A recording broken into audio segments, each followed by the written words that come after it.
Peale viimase rongi lahkumist, See oli viimase reisirongi. viimase reisirongi lahkumist saati raudteetööliste poolt maha tõkkepuud, mis tõepoolest ju mitte kedagi ei seganud, vaid tekitas meil koha peal väga liiklusohtliku olukorra.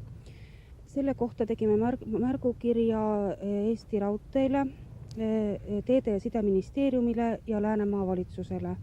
Kohe peale seda olid raudteetöölised kiiresti jälle kohal, et lõhkuda ära valvurimajakene, võtta maha siin samast raudteemaja aiast õunapuid ja hekki, et tagada nähtavust nendele kaubarongidele, mis veel praegult liikvel on.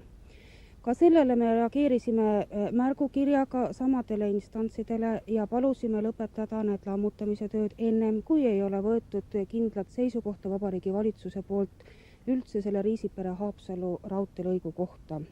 Ja mis te oma märgukirjale vastuseks olete saanud? Ja märgukirjale sain ma vastuse 26. septembri kuupäevaga on see Eesti Raudteelt tulnud, kus nad selgitavad, et tõkkepuud ja valve võeti Risti raudtee ülesõidu kohalt maha seoses reisiliikluse katkestamisega selles piirkonnas. Käiku jääb 3 korda nädalas kurseeriv kaubarong, mille sõidukiirust on täiendavalt piiratud Tallinna poolt tulekul 15 km/h tunnis. Haapsalu poolt tulles peab rong tegema enne ülesõidukoha läbimist peatuse.